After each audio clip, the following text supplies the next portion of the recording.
Greetings to you from wherever you're watching us all over the world. This is Sports This Morning on your award-winning channels television. I'm Yemi Adebayo. And I'm Cecilia Omogbe. And the best way to start is talking about the Super Falcons. The Nigerian Super Falcons are already in Abidjan. They arrived Monday evening. And of course, ahead of this very crucial tournament, talking about the West African Football Union, the very first edition for the women. And the first game is going to be on Thursday against Benin Republic.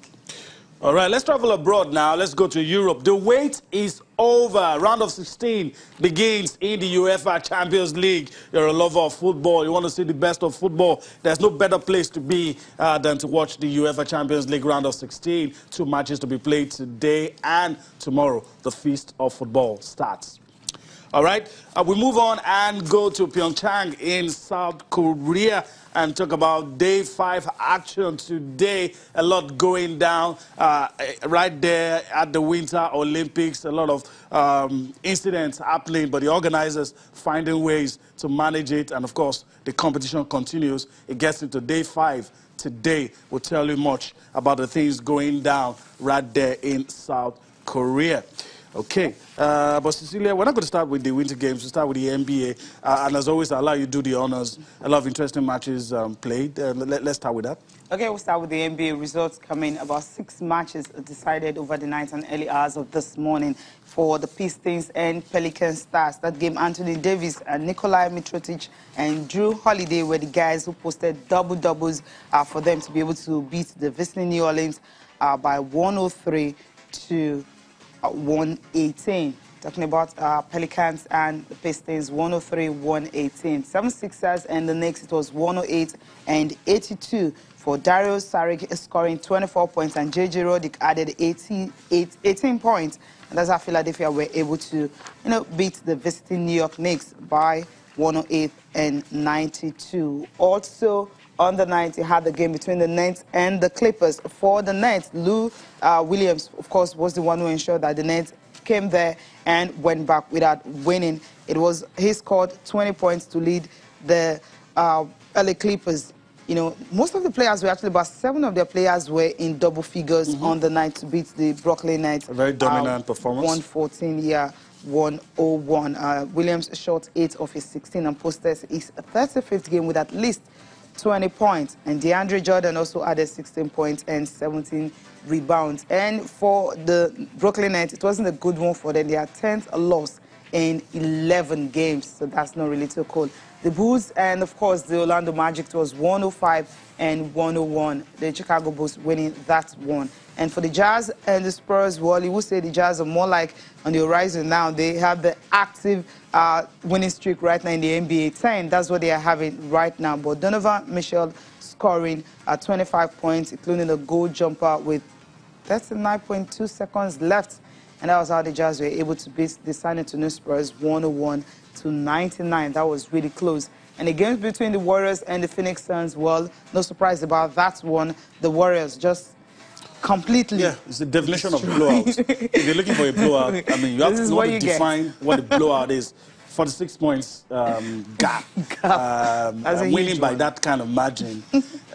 Sometimes you almost think, stuff like that don't happen in modern-day basketball. Well, guess what? It does. It does happen. Steph Curry scoring 10 of his 22 points, in that one in the second quarter, helping the Golden State Warriors to be able to, just get the blowouts and make it easy for them. Straight from the NBA, now we'll go to the Winter Olympics. But first, we have to talk about what Thomas Bach is up to these days. I remember he talked about the fact that he wants, immediately after the Olympic Games, he's going to go to North Korea. They're still working modalities and all that. But it's going to go. Yeah. This unity they're trying to bridge is something I love so much, in the sense that North Korea has been a country that is more like isolated from every other international body. Yeah. They have their own bodies and all that. So, but this time around, Thomas Bach is trying to do that. But he's talking about the Olympics games here, what they've clear message, clear message. Look, he said, look, sports is different from politics. You can isolate people in politics. When it comes to sports, no. And at the start of the Olympics, the Koreans showed us a very powerful message of peace by, having their teams merge and march under the Korean Peninsula flag. And for me, I think that is good. And, talking about the games itself, the IOC had to, and the local organizing committee have had to deal with a lot of issues, transportation issues. We hear that they've increased the budget, $2.8 million, also voted into this because they discovered that we just can't meet up. There's also the atrocious weather as well. Some events, some people will say, why did you cancel this event? Some events, those who won and those who lost complained about the weather. Some journalists went as far as saying you're risking people's lives to allow them to participate. But in spite of all that, Thomas Bach believes that it's been successful so far and everything has turned out well. So let's listen to the IOC president, what he has to say so far, day 5 of the Winter Olympics, and what he has to say, his assessment of what has been going down right there in South Korea. I think the games have been off to a great start. We had an opening ceremony which was worldwide perceived as being magic and sending a very strong message of sport also, and what sport means. And that means building bridges, understanding peace and dialogue. This message got across very well. And then we had fantastic sports. I've been talking to many athletes. They're all very pleased with the facilities. And so we have seen excellent performances. It's a great start, and it gives us great hope that there is more to come. All right, great hope that there's more to come. Let's talk a little about the peace, before we talk about the peace initiative. He's saying immediately after this game, he's going to go to North Korea. This is not a political show, but a lot of people feel that the North Koreans came out of this, all the issues in the world of politics before sports, that they came out the winners. They came here, sent a delegation.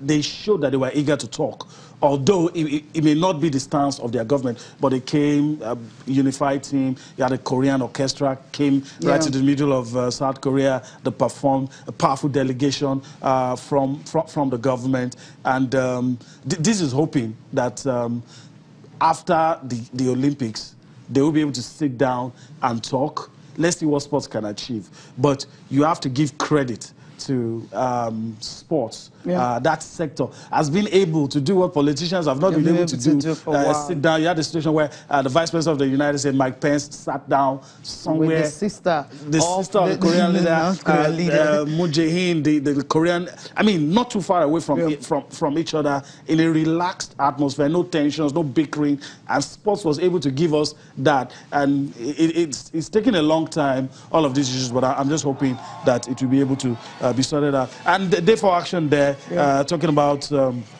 Martin Fourcade of France storming to victory in the men's 12.5 biathlon, and it was a sweet victory for him on day. This was actually on day 4, and he won gold there. And it was very, very interesting to see that some events can actually go on in spite of the weather. And I hope the weather, again, won't be an obstacle. We heard today that the alpine skiing finally getting underway. In spite of everything that's getting, they'll start with the men. So I will be monitoring that to see what happens. And trust us also, the Nigerian involvement too. Of course. The skeleton. And the trial yesterday. Trials yesterday. And of course, I mean, the results are going on well and coming in. By the time we get full visuals of that, you guys will definitely get to see how she's really doing, talking about Simi, the lady one, and skeleton. The bobsleigh event is beginning much later during the week. All right. Okay.